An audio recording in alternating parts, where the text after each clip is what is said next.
Welcome, welcome everyone. Economic Tourism and Culture Development, January 19th, 4 p.m. We're going to call the meeting to order. Before we approve the agenda, I would like to move to we move the presentation up first. So then Susan Freeman, who is here, so she doesn't have to sit through all our other items. Do I have a mover on that? Moved by Councillor McAleer. Seconded by Your Worship, Mayor Brown. All right. But Mr. Chair, just on the approval of the agenda, could I just add one item? It's just an update on the, maybe it's in your report, Mr. Long, the parking ticket relief program. It's there. It'll come up, Your Worship, under, Okay. under business arising. Okay, and the other issue, Mr. Chair, if you don't mind, is 150th celebration, 150th year celebration of Charlottetown and Prince Edward Island entering Confederation. I believe the province, and Wayne might be able to give us, Mr. Long might give us some information that there's a provincial fund that's set up for that. So is that already, if he could put that in his report? That's not an issue with me. Councillor Tweel, you okay with that? Councillor McAleer, you're okay with that? Yep, fine. And, no, I'll talk to somebody about this, about the terms of reference there too.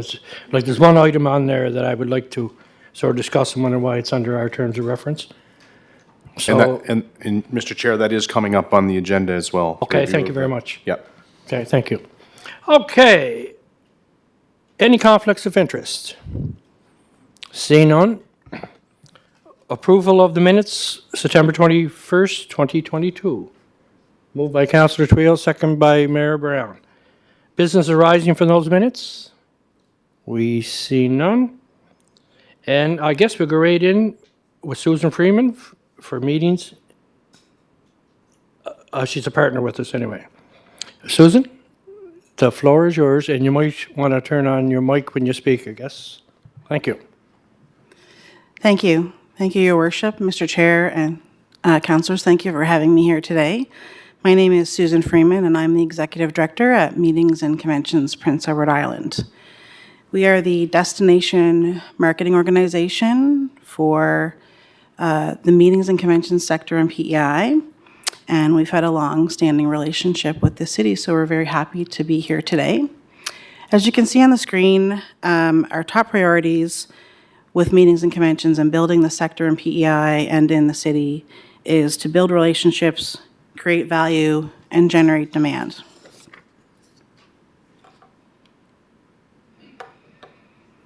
Our overarching mission would be to be Canada's leading authentic coastal MC and IT destination, delivering genuine island experiences and hospitality. Our team consists of 3 business development managers, Donna Marie McLeod, Kelly Gillis, and Giselle Roberts, our partnership engagement manager, Nicole Susi, our marketing communications manager, Sean White, and our marketing coordinator, Tess Namath, and myself.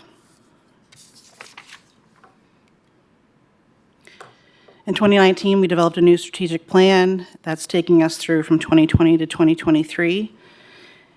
And I've already talked a bit about our vision, our mission. Our ultimate goal is to grow meetings and conventions held in Prince Edward Island with our strategic priorities and our guiding principles.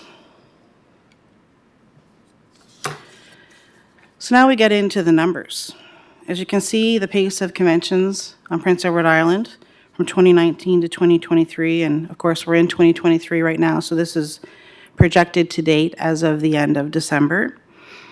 In 2019, we had a fantastic year with about 20,000 delegates coming into Prince Edward Island to host their meeting and convention. We had a little dip in 2020 and another one in 21, and then we did get back to business in 22. Many of the conferences that were on the books to be hosted in 2020 and 21 did move to a future year, so we did see them in 22. And we see a few of them still remaining for 23, but there is a lot of new business that was in 23 that's coming in this year. So we're very happy to have delegate numbers getting back to where they were. Our mandate as the DMO for meetings and conventions on Prince Edward Island is to really extend the shoulder seasons for our partners across PEI. And we do that, we think, very well. As you can see, the shoulder season of '23, we have 65% of the meetings being hosted in the shoulder, 14% in the winter, and 21% in the summer. And the summer represents July and August only. So we do really push into the shoulder seasons to extend all of our partners, keep them open longer, and keep that economic growth of having the delegates come in the shoulder seasons.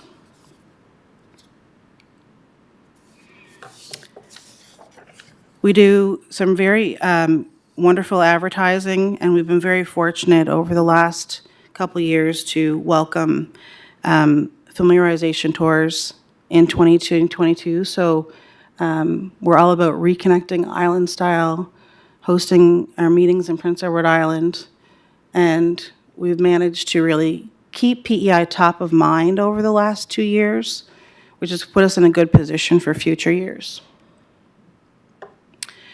In 2022, you can see where we did advertising with both national organizations, but also with local, like the Charlottetown Chamber, and with Stingray. In 2023, our advertising strategy is continue to invest in high-value sponsored editorial content and target our key audiences across Canada and internationally. And I have a video that I'm going to show. For many of the conferences coming into Prince Edward Island, one of the complimentary services that we provide is to prepare a video for them that they can put on their websites and send out to all their delegates to get their delegates excited about coming into the province for their meeting. So I'll show this video. This is one that we've prepared for a group coming in October of this year.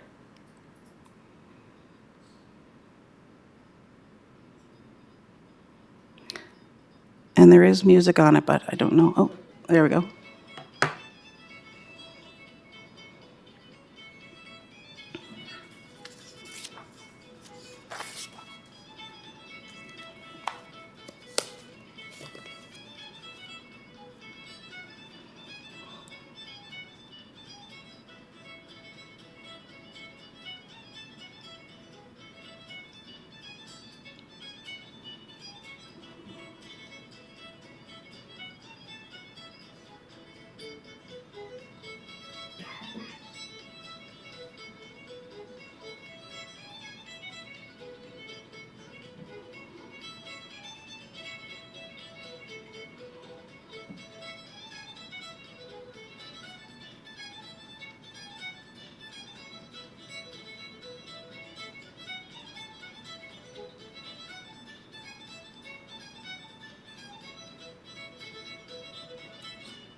I'm not sure if it was good to show all that food at 4 o'clock in the afternoon. So this is a really big piece of what we do. It's very important for us to get out as business development managers and as an organization in person to trade shows, not only in Canada, but we have extended into going to trade shows in North America. So you see a number of trade shows listed here, and we're very fortunate to have Wayne Long as an observer on our board to provide very valuable information and to have us there so that we can collaborate as an important partner of Meetings and Conventions PEI. Wayne has also joined us in the past at trade shows, and we know getting back to those in-person trade shows where we're meeting our clients face-to-face is imperative. So we have made a lot of we've made a lot of more investment in going out to trade shows in '23 as our meeting planners are getting back to doing in-person face-to-face events. So we started off, actually, we had a business development manager in Banff last week meeting on one-on-one with incentive travel planners. We have 2 business development managers heading to Ottawa in February to do hosted buyer one-on-one meetings. They'll have 20 meetings over 2 days in person with meeting planners that have potential to coming into Prince Edward Island. We then do a trade show that backs up on that called Tete-a-Tete, and they've renamed this whole week in Ottawa, Ottawa Meet Week. So we know this is a very important week for us to have a big presence in Ottawa because other destinations across Canada will all be there as well. And we are all going after the same pieces of business. So one of the things that we've done that's been a huge hit in '22 was we're taking fresh oysters to all of our trade shows that we're doing in person, and we're shucking them in the booth, and it's become very popular, and it's making us one of the top must-go-to booths in all of the trade shows that we're attending. We're doing a winter event in Quebec City with Destination Canada events in February as well. Because we know over the last 2 years, we've really proven that PEI and Charlottetown can be a year-round destination. So it's really important for us to present ourselves not only through the shoulder seasons, but as a winter destination. We're then going to be doing an event in Montreal in June, an event that we attend annually in Toronto in August. We're going to do the Incentive Canada Summer Familiarization Tour in St. John's, and then off to Innovate Canada and Victoria with Destination Canada Business Events, and then IMEX in Las Vegas, which is a trade show that hosts about 5,000 meeting planners that we went to for the first time in '22 to a lot of success. One of our other very great initiatives that we do is familiarization tours. So we bring clients that we vet into Prince Edward Island. We spend 2 nights in Charlottetown with them mostly, and then we'll do either an East night or a West night. And we know that when we bring people into PEI and they get to experience what our accommodation partners have to offer, our restaurants, our experience providers, our transportation providers, that they leave PEI and they want to bring their business meetings and conferences back to Prince Edward Island. Mr. Chair, could I just ask a question about the previous slide? Yes, Your Worship, go right ahead. Is that all right, sir? So, of all the trade shows, fairs, conference, and sponsorships, you have only one in the United States, Las Vegas. So, as you know, there's 330 million people live in the United States, and lots of opportunities that if they come up here, they have more buying power because of the dollar exchange. Have you looked at increasing, your Outbound. business development and trade shows, fairs, and conferences in the States? We have. We are looking at doing another trade show that will be held in Atlanta in August with Destination Canada Business Events. And when we go to these events with Destination Canada, we go as part of Team Canada. We did attend that event in Nashville last year, and there was about, I think, 8,000 meeting planners in Nashville. And we had a good feedback on what we presented as part of Team Canada and representing Prince Edward Island. At this stage, we are looking at going out of Canada more and building that into our budgets. And we are pretty much 90% sure we will be doing the trade show in Atlanta this year in August. Any other comments or questions for Susan?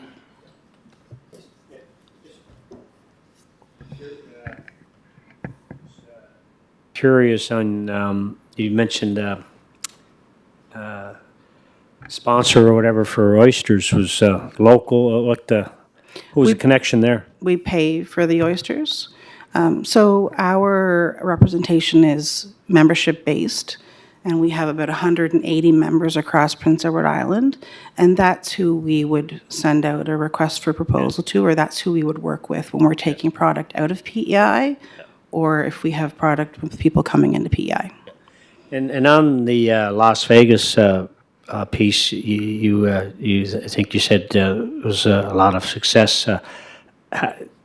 Did you have any way to measure that, or was that just Yeah, no, we had 23 meetings. The request from Destination Canada Business Events was to have a minimum of 20. So our business development manager that went had booked 23 one-on-one meetings with meeting planners. And it is a lot of education when we go into the U.S. on Prince Edward Island, what we have to offer here, that we are a very unique and authentic destination. And so the feedback from that is that very good, and she is following up with all of those 23 meeting planners that she met with For possible, for possible requests for Booking. proposals and bringing the conferences into PI. Yeah. Oh, yes, Wayne, you go ahead. Get your button, John. Just before Susan moves on to her presentation, because there were some questions on the last slide, I just want to validate further the importance of being in the marketplace. People often wonder why staff at various organizations need to be moving around and meeting face-to-face and person-to-person. This industry, including the sport tourism industry, is highly competitive. So for every event that we are, there's cities 10 times the size of us with massive budgets. We're chasing them, trying to be small, but yet mighty. So it's important that you're in the marketplace. You'll never win every bit of business, but if you're not there, you're never going to win, right? And in addition to all the travel that's required, there's huge efforts that need to go into bidding. And people often don't realize the amount of effort it takes to secure a piece of business for the destination. And the minimal investment that we would put into that, oftentimes the ROI is highly substantial. The meetings and convention sector brings millions and millions of dollars to Charlottetown, as does other areas that we play in, like sport tourism and or otherwise. And if we weren't chasing that business, we would not be succeeding like we are today. Thank you, Wayne, for that. And being involved with you the last few years, it certainly paid off with World Under 17s and all that when we had to go to Calgary and everything along those lines. No, you're exactly right. You hit the nail on the head. Councillor Tweel.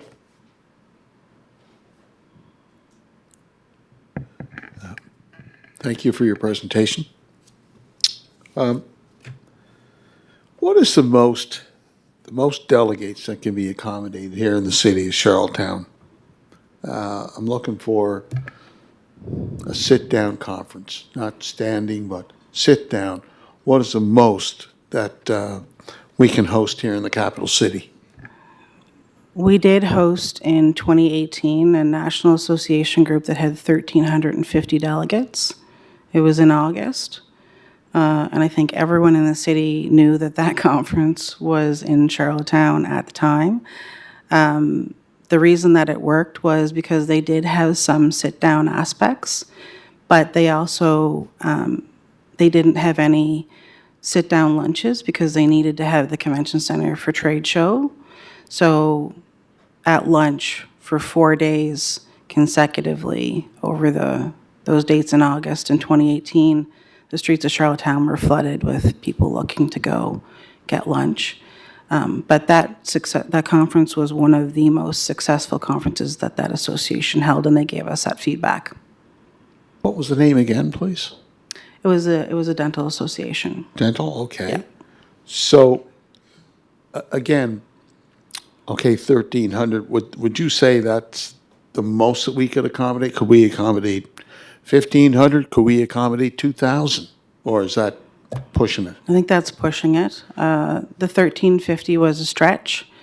We have bid on a number of conferences that were looking to come in here that were 1,200 or 1,500, but when they take a look at the bids and that they have to be spread all over Charlottetown and have breakout sessions in different areas, they have to really come into PEI and understand how walkable and how close we are in order to really make that sell, but we haven't been successful in, except for that 1,350 person conference, in doing that.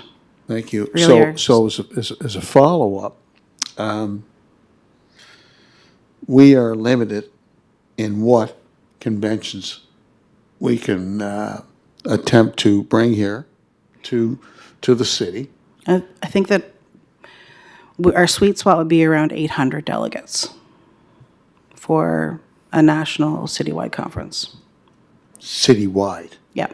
That's not just at the Delta, for example. No. And we have citywide conferences. The number that we actually work with Wayne on for what we would consider a big fish conference is 400 delegates, and we consider that a citywide. They have to have 3 or more host hotels in order to qualify for that. Okay, that brings me to another question. In terms of the hotels that are here now in the city, where, as you pointed out, that are walkable, are all of those motels that you were able to take advantage of, are they still active? Are they operational, or have some of them been taken off the market?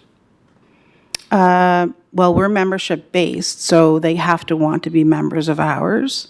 And there's only one hotel in the city that is no longer a member of ours. They're still in business, but they're not looking to do meeting convention business. So we get responses from all of our accommodation partners in the city when we're looking to host a large conference. So if we want to go to the next level, and let's say someday, I mean, population is growing. It's growing on an annual basis. It's certainly not the city that I grew up in terms of expansion and newcomers and new amenities and proposed new facilities. What would it take for us to be able to host comfortably a conference where there's 5,000 people? Well, the conference center that I was in Nashville had about 2 million square feet of meeting space. That was with a conference room that was large enough to host a plenary session for 5,000 people to be in the same room and then do breakout sessions. That would be, I would say, where we would need to take it to the next level, is to have a convention facility big enough to do that, and then all of the guest rooms to go along with it. And let's say that was a possibility, that was a reality. What would that do for the convention, meetings and conventions association, in terms of going out to put bids on, competitive bids on conventions that we wouldn't even dream of? What would that do in terms of opening up more possibilities? Would we be able to then compete for, I saw that list that you had there earlier, and I didn't see Charlottetown there, but I saw, the Quebec cities and Banff and all these other places. What would that do for our city and our province in terms of going after those events, particularly not during the summer and the fall, but in the hard times like your Januaries and Novembers and February, March, April? I mean, that's where, to my mind, that's where we have to make inroads. So I guess I'm looking for your thoughts and what my thought process is. Sure, that would definitely open up our prospect lists for looking to target bigger conferences, and definitely open us up to the rest of North America. I think it would, any conference that comes into Prince Edward Island, we know that there's direct economic impact, not only with spending that they're going to make directly in the hotels and the restaurants, experience providers and transportation, but we also know that there's other economic impacts that happen as well that we can't measure, like having a rental car and going to get gas, or going to the corner store and getting snacks, things like that. So that would definitely open us up to larger pieces of business. Right now, we're not targeting those pieces of business because it won't do anyone any good to target a piece of business that we know we can't take and host on Prince Edward Island right now. Okay, Sue? Sorry, Chair, just one. Well, we only allowed her about 20 minutes, so Councillor Twill, yeah. This is very important. I appreciate her being here. This is a good conversation. What role is the provincial government playing in helping us go to the next level? Or is it just status quo? No, the provincial government, all of our funding partners, we've worked with very closely over the last 3 years since I've been in this position. Everyone plays their part in ensuring that we have the right tools to do what we need to do and do our jobs. And that is not only with the city, but with the federal government and the provincial government as well. Okay. That's it, Sue?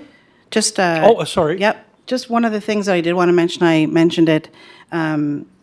We have developed some delegate engagement tools, our virtual delegate bag that delegates can download so that we're not putting more paper and coupons into the landfill, so they can access discounts from our members by downloading this app. I talked about our local champion campaign a bit. We know that when we have a local on Prince Edward Island that can champion bringing a group that they belong to PEI, and we have the buy-in from them, that takes us to a whole new level with attracting business events and conferences to Prince Edward Island. And then I did mention the Big Fish with 400 delegates and more. This is a partnership that we do have with the city, and we do put the signs up to welcome these conferences in downtown Charlottetown, and that has been a huge success over the last few years. And it really makes those conference delegates know that we know they're here and welcoming them to the city. We have volunteers at the airport to welcome them, and we know that being welcomed at the Charlottetown airport by a group of people, you don't get in any other city. So that is one benefit of us being small. We're able to do that. One of the things that I also will mention is that we have targeted economic sectors through Destination Canada that we know that we are what will be referred to as a center of excellence. So those sectors that we're really targeting to bring business events to Prince Edward Island are agribusiness, life sciences, natural resources, and the ocean sector, and then tagging on incentive groups that we know do business from those sectors as well. And we know how well the life sciences sector and the biosciences sector is doing at Charlottetown. So we are working with partners in Charlottetown to grow those conferences coming in. And then just a breakdown of our membership. This year we have about 59% of our members are from Charlottetown, 11% East, 18% Central, and 11% West. And that's it. Well, I personally like to thank you. It was very informative, Susan, for all and there's some great questions there too, and we're looking forward to staying in partnership and bringing everything we can to the city of Charlottetown, because we all love it, and we know it's such a great place to have because it's so small too at the same time. Like, people can interact and everything like that, so I really like to thank you on behalf of everybody here.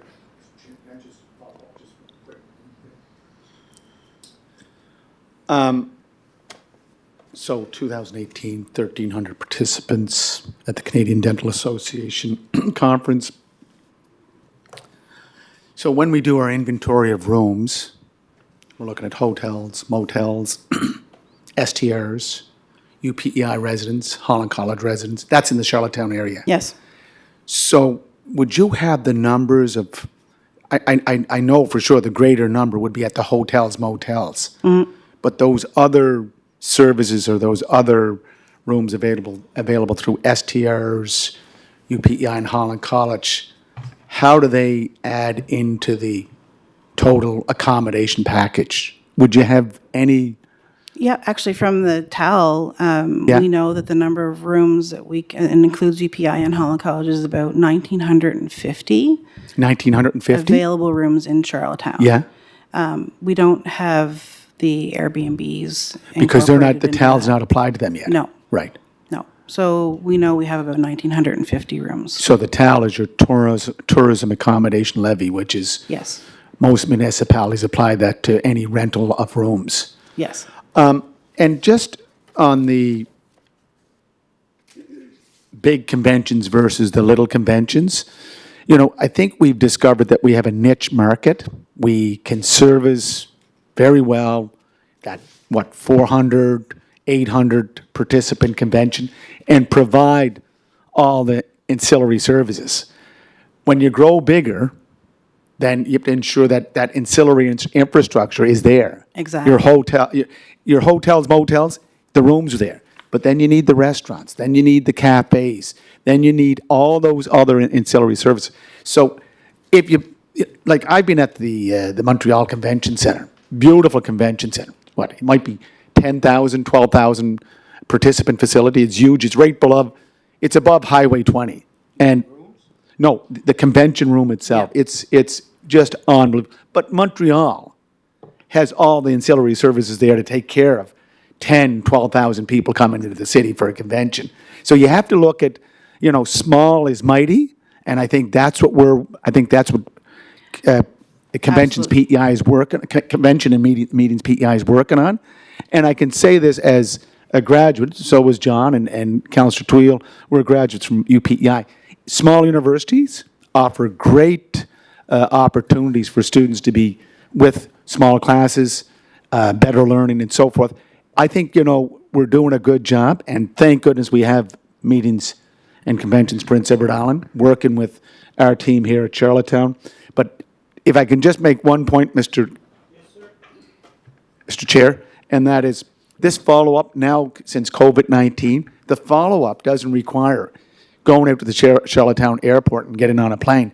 We can now communicate via Zoom, via Google Meet, which is another tool in our toolbox to make sure that we keep contact or keep in touch with our potential customers to vacation or to meet here in Charlottetown. And Charlottetown should be sold not just as Charlottetown, but Prince Edward Island, because a lot to offer in 15-minute drive just north of the city.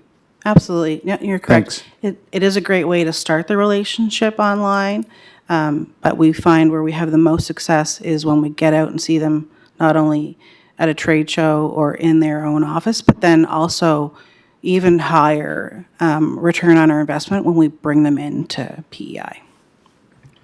Just just on that, like just back to the Las Vegas thing, you said, 20 follow-ups. Like, is there some kind of rule of thumb in your industry when you have those kind of contacts? If you talk to 20, if you got 2 out of that, would that be, is it hard to say? I always aim high. I'd like to get 50%.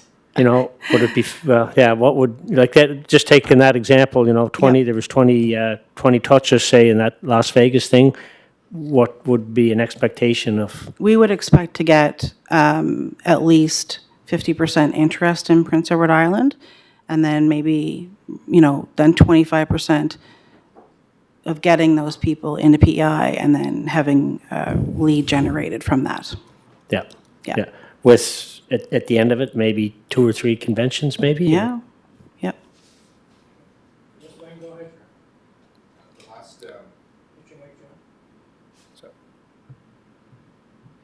Last item, I was just going to say to His Worship's question, virtual interaction is definitely another tool in the toolbox. But the tourism industry is very much person-to-person building. And during the pandemic, TIAC, the Tourism Industry Association of Canada, did a number of research components, obviously. It took 10 virtual meetings to negotiate the trust of one in-person meeting. Thank you, Wayne. Okay. Sue, thank you very much for your time and your work. As I stated before, you're doing a great job, and so that'll be it. Thank you Great. very much. Thank you for having me, and we're looking forward to a great 2023. Aren't we all? Thank you very much.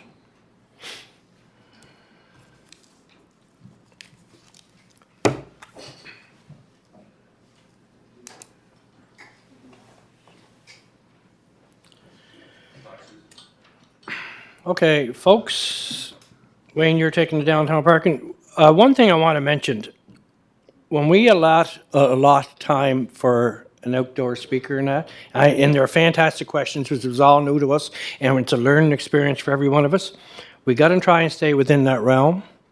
Like, that's been, near 40 minutes? And it's very important organization, but if we allow half hour or 20 minutes or an hour, well, then let's just use that and let's not beat it to death, I guess is what I'm trying to say. Because we have other things on the agenda that we like to get to, and, I mean, nobody wants to be here all night also. Thank you for that. So, Wayne? Mr. Chair, if I could just interject, I think Councillor Twill said it, that, you know, this is an opportunity for us to really find out what's going on. That's why I don't always like the idea of stacking speakers, because when you stack speakers, Yes. then you're an hour to, but Yeah. meetings and conventions, Prince Edward Island, they're very important for Oh, the 100%. tourism effort going forward. She showed us numbers. Yeah. And we're at, what, 10,023? Like, she's trying to catch up to what was 218, 219. Yeah. And I I mean, think, don't misunderstand me, Your no, Worship. no, no, That's no, not I what I'm appreciate saying. what you're saying. Yeah, okay, thank you. Okay, downtown parking initiative, Mr. Long, is that you? Well, I'll start it, Mr. Chair, and then I know the mayor certainly has some comments, and others likely as well. Back previously, when we were operating under the previous council and the previous committee, there was interest from the committee. The mayor was very inspiring in terms of trying to make something happen. I know Councillor Twill had an interest as well. We had an ongoing working relationship with the BIA in downtown Charlottetown, Inc., with respect to a parking incentive forgiveness program that happened in Halifax during the pandemic and maybe coming out of the pandemic. Quite successfully. Staff were given the directive to do some work on this and pull together the initiative, which was done. It was circulated to the committee for vote, which there was support. However, as we know, our police department has an important role with respect to initiatives associated with parking in the downtown and/or otherwise. And as a result of the effort they highlighted in terms of the resources going to be required to execute this program, the initiative had to be stalled at that point in time, given we were moving quite quickly to the holiday season.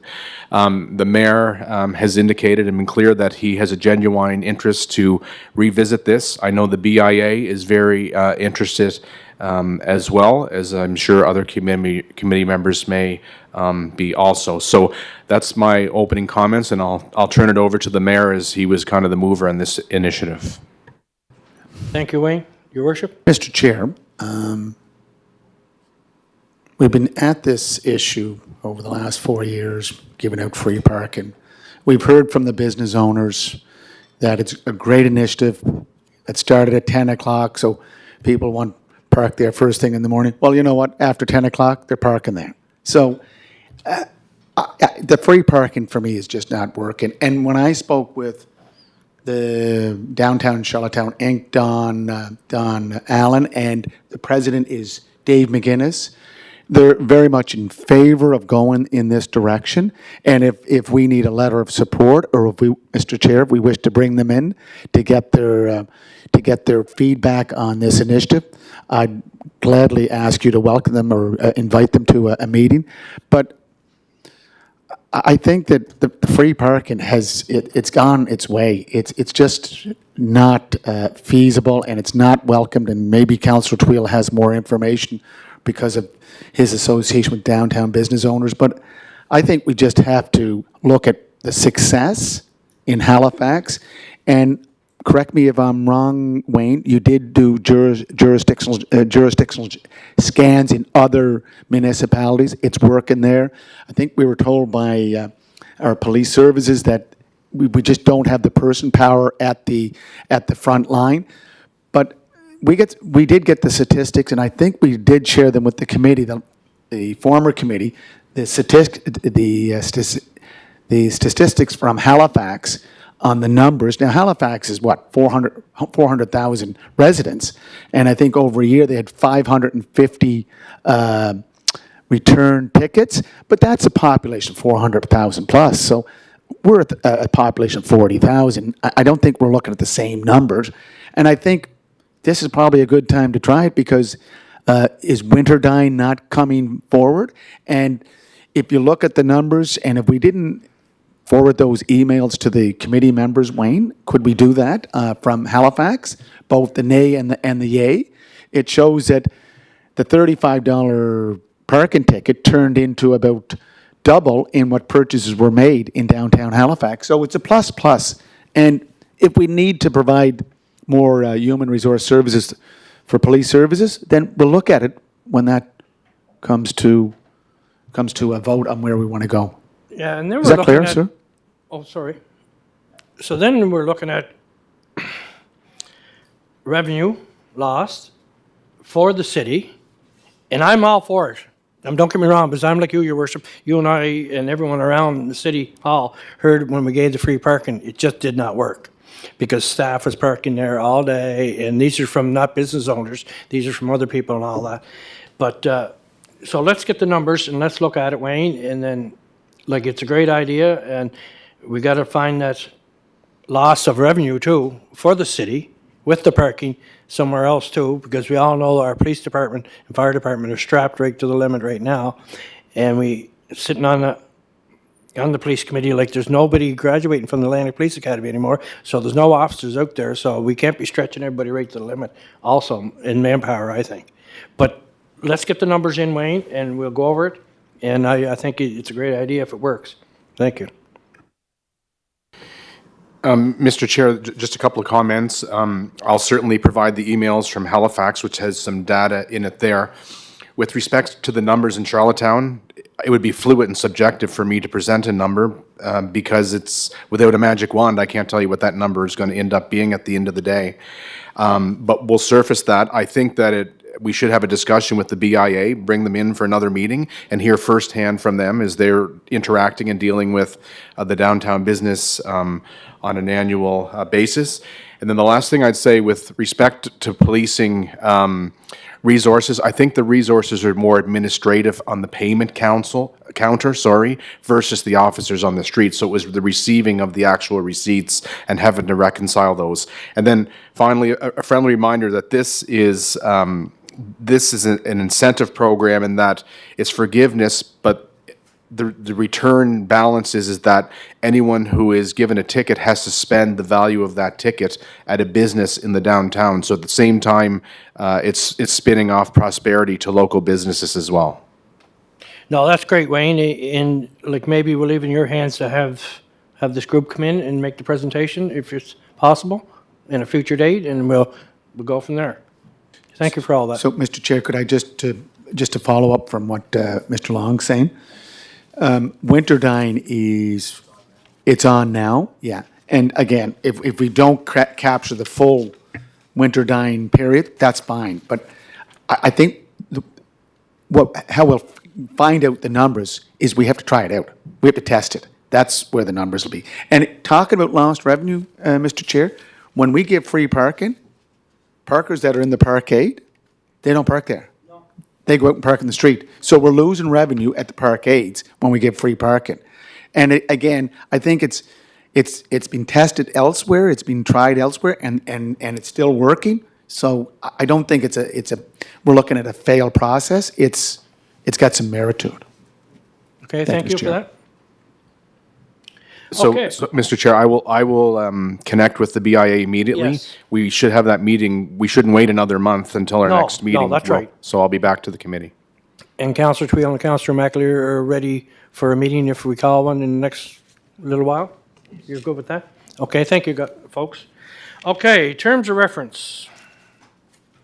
I will start, if you don't mind. I just was going through the terms of reference, and where is it? Right here. Affordable housing policy. When I was with the other group, strategic planning, we had that and we moved it on to planning. And I see it's under hours again, and I'm wondering why it's under hours, because Alex Forbes, the manager of planning, goes to these meetings and everything along that line, and I don't know why it's there. I don't know who put it there, but I don't think it has anything to do with economic development and tourism. Maybe I'm wrong. I'm just looking for an answer on that one. And if it has nothing to do with us, or not enough, why isn't pushed back to planning where it was for the last couple of years? So, Mr. Chair, I'll give you the rationale. When the affordable housing tax incentive was initiated by the Council of 214-218, September of 2018, it fell under the Economic Development Officer's position. I think at that time it was Ron Atkinson, correct? Yes. Right. So Ron held that, he took care of the file, and Ron reported to this committee. So I think Donna, our CAO, her rationale was that it's an economic development issue because of the money, the tax incentive, whether it's a sliding scale or it's, well, you know what, Mr. Chair? In Summerside, the affordable tax incentive, it's for 10 years, no tax for 10 years. Stratford, I think it's 5 years. Ours, remember what we started off, 20 years, remember that, no tax? And then someone had an enlightenment and said, oh, no, we can't do that. And we went back to 10 years with a sliding scale. So someone has to track that. The thought process or the rationale is that that's not a planning matter. That's an economic development issue. That's why, sir, it's there. It would fall under the Economic Development Officer.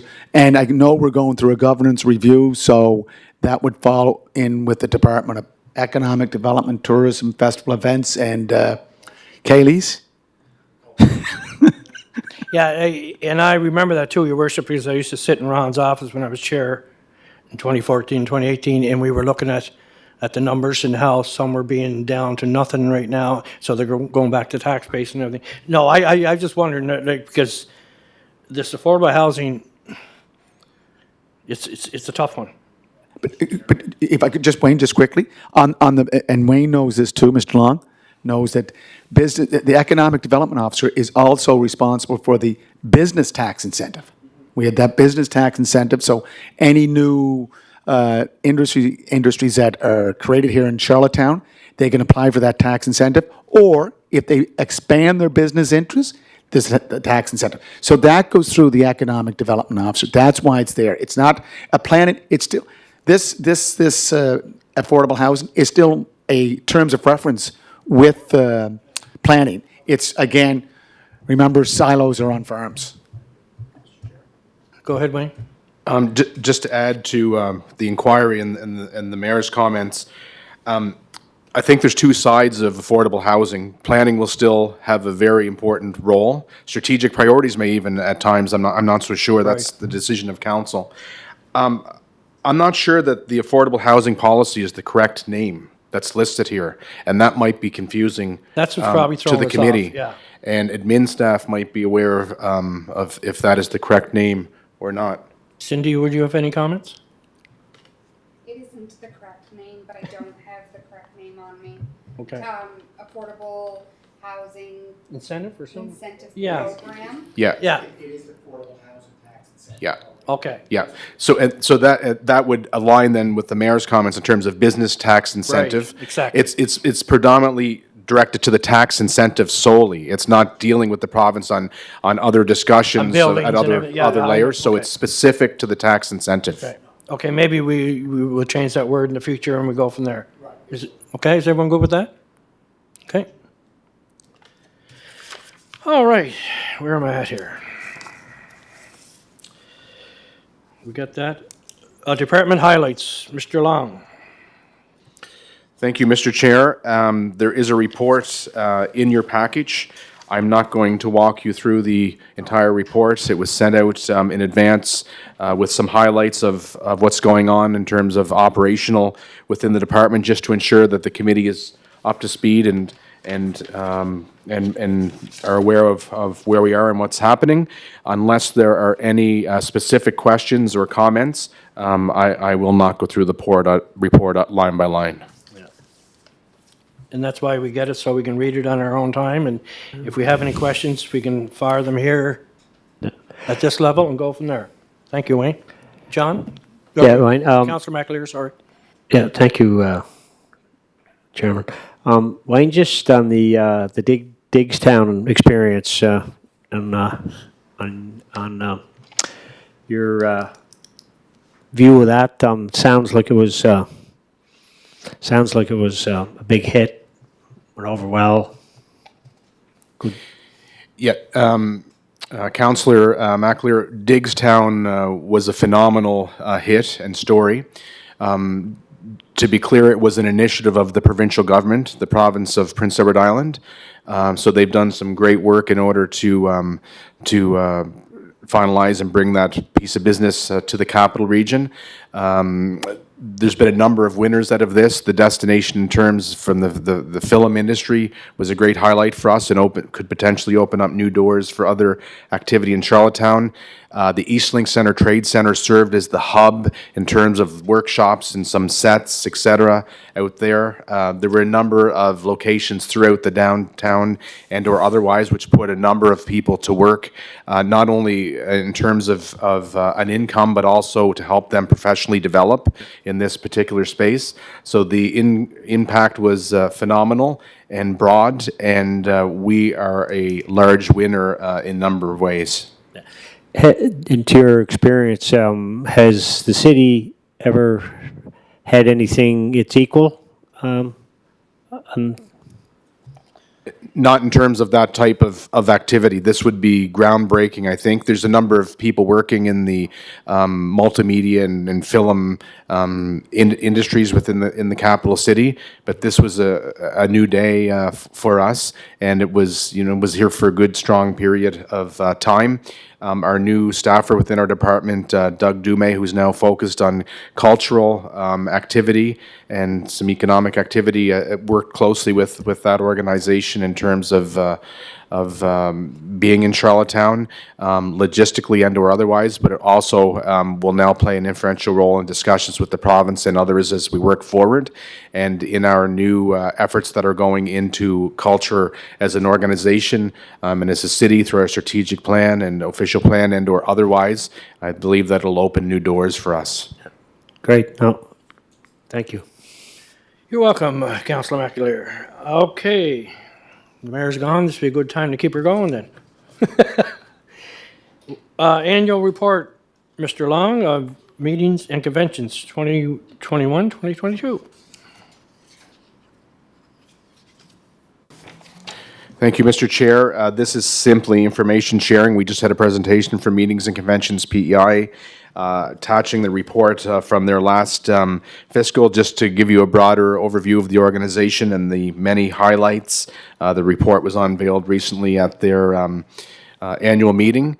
A reminder to the committee that in terms of partnership, the city has a great partnership with Meetings and Conventions PEI. I would dare say a high percentage of activity that happens there happens in the capital city because of what the mayor mentioned earlier due to infrastructure, and Councillor Tweel also had some great comments around that as well.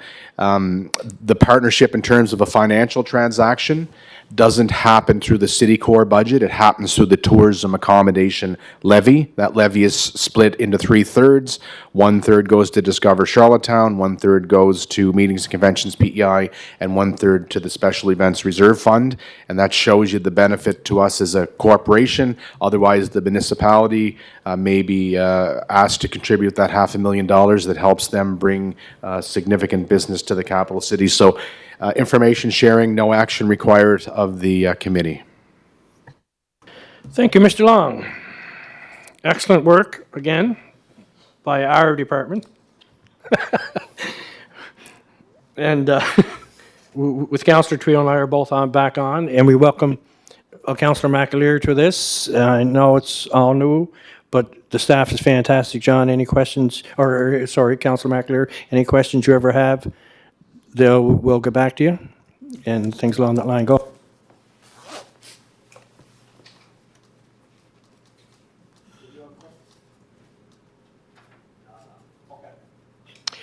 All right. Anything else on the agenda? Introduction of new business, see none? Did we address Chair, that it's other the one? Prince Edward Island 150th celebration. Oh, yes, I'm sorry, Your Worship, go right ahead. So I believe Wayne has the email from Doug Dumais that came from Hilary McDonald, who's the executive assistant to Blois Thompson. It just came through to me. I have it through another source. Oh, do you? If I could just start, and then if you, Wayne, if you want to come in on the discussion, I'm sure you will have other points to bring to the table. So, Mr. Chair, the 150th anniversary is the celebration of Prince Edward Island, Charlottetown, and Prince Edward Island entering Confederation in 1873. And if we recall, in 2017, the government of Canada had the 150th anniversary of Canada becoming a country 150 years later. So the province has just announced a Prince Edward Island 150 celebration fund. Now, I think it's directed to individuals, organizations, and so forth. But recalling the 1973, the 100th anniversary of Charlottetown, Prince Edward Island entering Confederation, my father was part of the organizing committee.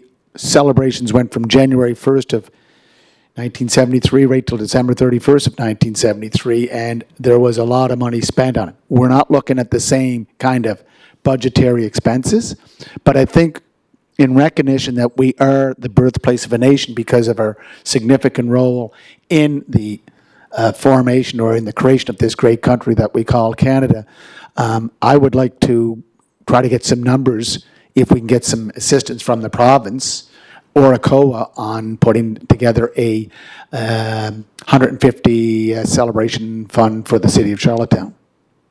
So if Wayne has anything to add to that, I would appreciate if he would follow up. That's all right, Mr. Chair? Excellent point, excellent point. Mr. Long? Yeah, thank you, Your Worship. Mr. Chair, the province of PEI just announced a PEI 150 celebration fund. However, as the mayor indicated, it's not like the levels of celebrations that we've seen before.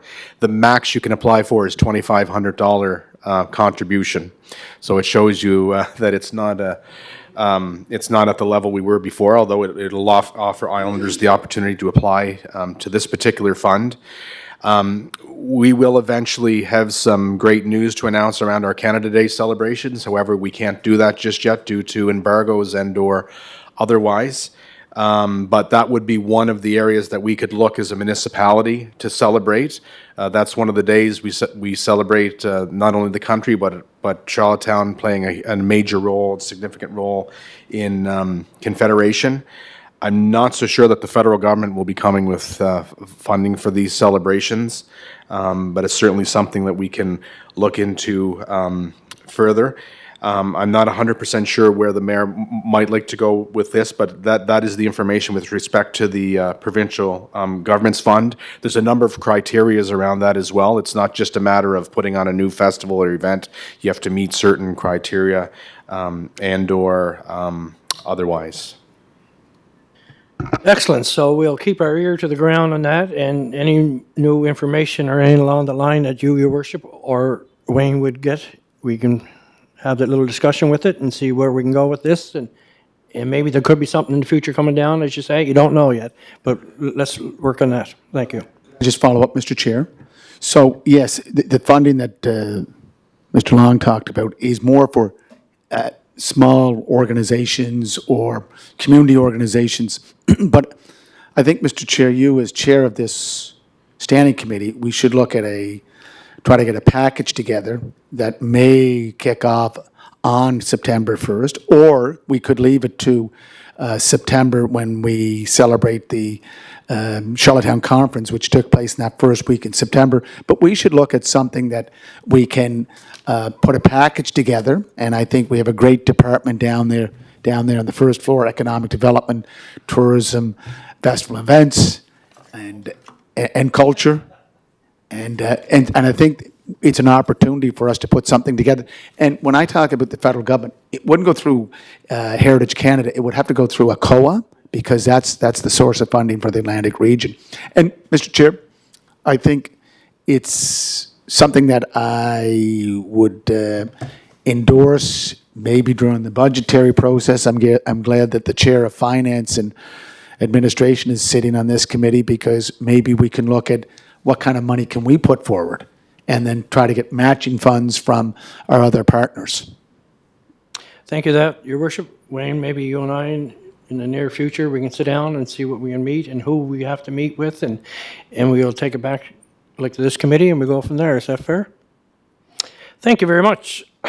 I guess that's this. Oh, sorry, go ahead, Mr. Long.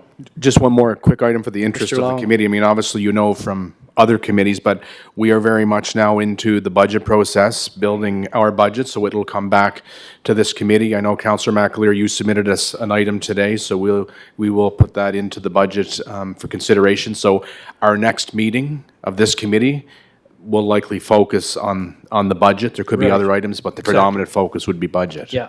And one housekeeping note is Wayne and the mayor were busy today. This is why we're at 4 o'clock. But in the future, I assume, Cindy, that we'll be going at lunchtime at 12 o'clock. Am I correct? That's correct. Yeah, because Yeah. at 6 o'clock, I have to attend the PEI Federation Municipalities meeting. Yeah. And you're exactly right, Councillor Field. Like you and I, and probably Councillor McAleer and the mayor, and that, we much prefer noon time anyway. Because on a personal note, like you don't like to keep everybody here after hours and all that, so. Well, just to have another commitment. Yeah. And there's always something going on at nighttime too, so I agree with you 100%. Okay. Now, Mr. Chair, just before we go, look, you're very patient, and you know what? Oh, with you, Here we yes. are, 5 o'clock, started at 4. Thanks for Cindy, our McMillan, who is is she now working with this committee, Mr. Chair? Which is great. Oh, she's the glue that holds this whole thing together, your worship. Oh, she's the glue that holds this whole thing, this whole group together. Thank you, Cindy. But I'm just wondering, Mr. Chair, through the Office of Economic Development and the Office of the Mayor, maybe the Office of the Deputy Mayor, could we try to get something together ASAP on this 150th celebration?